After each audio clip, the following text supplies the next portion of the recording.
Okay, so let's pick up from where we left off with the previous video.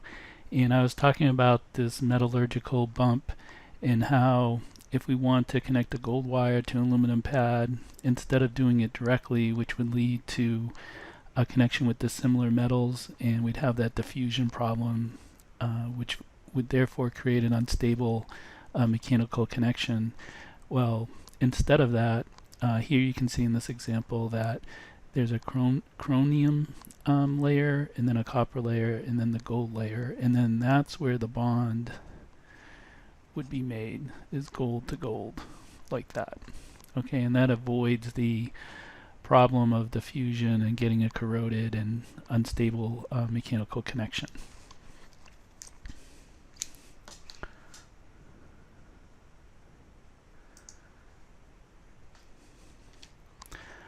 Okay, the third interconnection technology is Flipchip, and this is where you take the silicon IC circuit and you face it down. Okay, the active side, meaning where the circuit is, you face that down and you make direct connections between the pads on the IC to a bump that's either on the pad of a package pin, or sometimes it's a pad right on the printed circuit board itself. So this is the most direct connection of the three. You don't have any wire length at all, because you're connecting the IC pad right to the bump that is right connected to either the printed circuit board itself or the pad of the package pin. Now this technology is also called, or this interconnection technology is also called controlled collapse chip connect, okay, C4. Okay, so C4 flip chip, same thing. And the big advantage to flip chip is that it eliminates the wire length. So this is the best electrical performance, and this is the connection that would be used in a high-speed application. The disadvantages, as listed here, are that it's difficult to inspect, okay, because the connections are right underneath the board itself, the IC itself. So X-rays or X-ray technology has to be used to inspect those connections, and also you need very accurate placement equipment. But this type of connection leads very well to the BGA, the ball grid array packaging that we talked about in an earlier class back when we were talking about surface mount, different types of surface mount packages.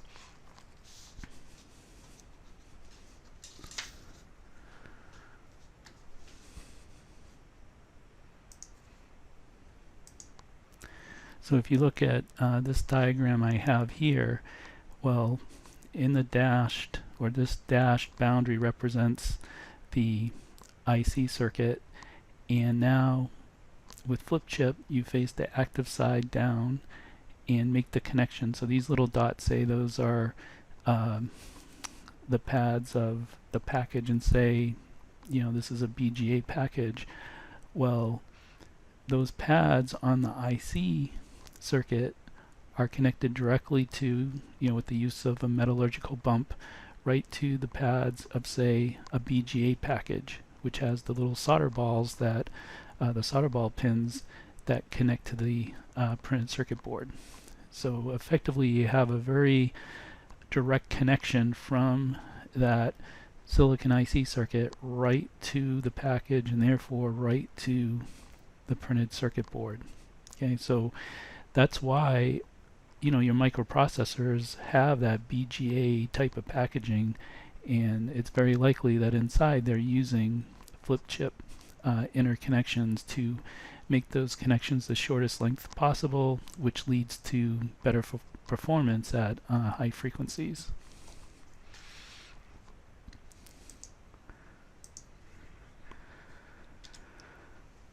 Okay, this diagram is just a summary of the three interconnections that we talked about.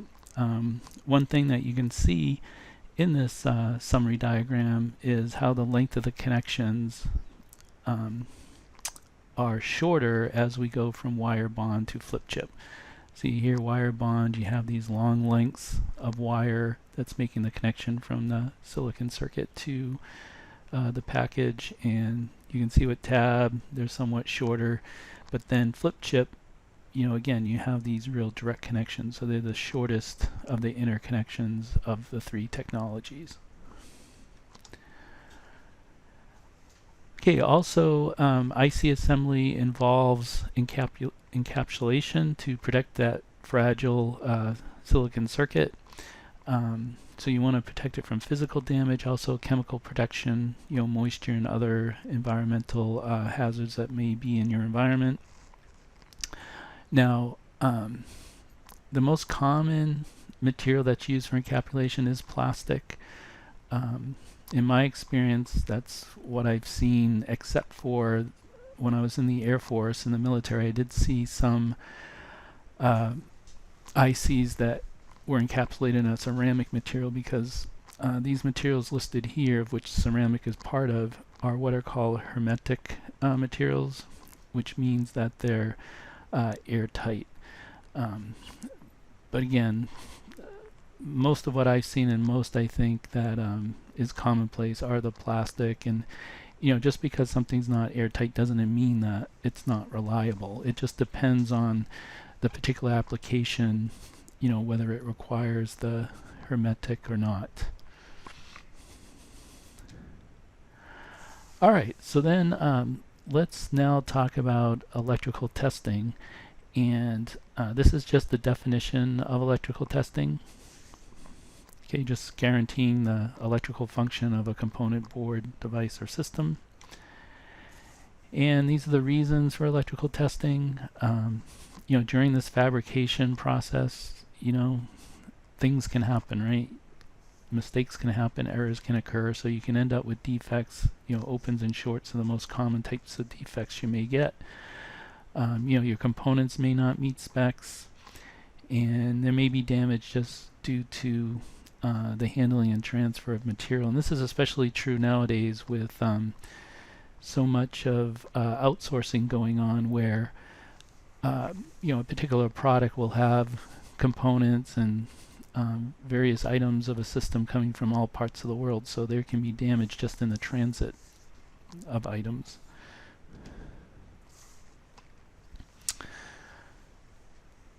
Now, you'll see that you know, all during the manufacturing process, tests are done at each of the stages.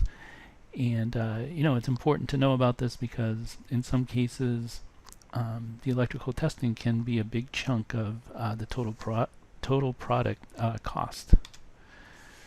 So electrical testing, it starts with design. Here in this class in the lab, you've done some simulation using LT Spice. Okay, so you're testing out your design with software. You know, you also saw in the design of a printed circuit board that there's this ERC check, right, that checks the schematic against your layout design. So again, you're doing electrical testing during the design process. Another example is when computers boot up, they do a self-test. That's an electrical test. And then we saw also with printed circuit boards, after they're fabricated, they go through an ohm measurement. There's a machine that checks to make sure that you know, the connections that should be there are actually good connections, that they're registering a short, and that we don't have any open connections, and we don't also have connections between traces that shouldn't be there. And then components, they also go through electrical testing after they're manufactured through a functional test that's called a burn-in. And what burn-in refers to is that a component, after it's manufactured, it's operated at its maximum specs. And the thought is that if there's a component that's been manufactured that's marginal, by operating it at its you know, maximum operating parameters, well, if it's marginal, it's going to fail.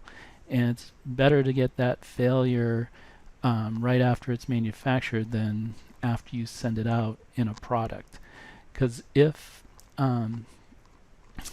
the component survives that that maximum test at the beginning, well, chances are it's going to last a very long time and therefore be very reliable. So there's this curve called the bathtub curve that shows how components are more vulnerable right after they're manufactured to failure, and then they're also much more vulnerable to fail, after they've been out and been used in the field for a long time. So this bathtub curve for components, it's very similar to human life, right? That humans were more vulnerable when we're young and also when we're old. So that's the thought behind this bathtub curve. Now, assembled boards, so not only the boards themselves and the components themselves, not only are they tested, but also after the components are assembled on a printed circuit board, then the assembled board itself is tested. And there's two types of tests on assembled boards. There's what it's called functional tests and structural tests. A functional test tests every function of that board. And this isn't always practical, because if you have, say, an assembled board in a complex piece of equipment, say like a say it's like a microprocessor or something like that, or a board with microprocessors on it, it would not be reasonable to check out every single function of that microprocessor board. There might be billions of functions that it's performing. So in a case when it's not practical to test every single function, there's the structural test that's testing and verifying the design of that board. See, a lot of what determines which one of these tests you're going to use is how critical that board is to the system. If it's some board that is part of a system on a say like a spaceship, like the shuttle or space station or something like that, where it's human life is dependent on it, well then it's more likely you're going to do a functional test on something like that, and or have redundant systems. That's another thing that comes up. But the key point is that when it's impractical to do a functional test, that's usually when structural tests are done. Now, often the case is that you'll have both of these going on. In a particular system, you'll have some parts of the system that require a functional test, and other parts of a system that require a structural test. And then sometimes on the same board itself, part of the board you would do a functional test on if it had critical operations, say, and then maybe on other parts of that same board you would do a structural test if there was some functions that weren't as critical. Okay, so also electrical testing of the how the system or the boards are interconnected is important. Often people overlook this, but testing of connectors and cooling assemblies can be very important. A personal instance of this in my background is that I worked for a company as an electronic technician and then later on as an engineer that made electronic navigation equipment for boats and yachts. So this company made equipment like depth sounders and knot meters and Loran. This is before GPS, so they had Loran type navigation type products. And I'll never forget that there was this one time where this one particular product we got back a pretty high percentage, and to make a long story short, the reason was that a person in production hadn't been trained correctly, and on one of the heat sinks for one of the it was actually a voltage regulator IC, it wasn't tightened correctly using a tool called a nut driver that the person had just secured the heatsink onto this voltage regulator just by tightening the screw on the back with their hand, just doing it hand tightening it instead of taking the proper tool, a nut driver, and just turning it, say, just a quarter of a turn. So just the act of a person not tightening the heatsink onto the back of this voltage regulator the correct way resulted in a fair amount of products coming back, and that's all we had to do to fix it. Was we just had to take out this tool and just give it a quarter turn, and that fixed it. So that's just a case that a lot of times problems, serious problems, can be caused by a very simple mistake. And same way with cables and harnesses, that often people overlook the testing of cables.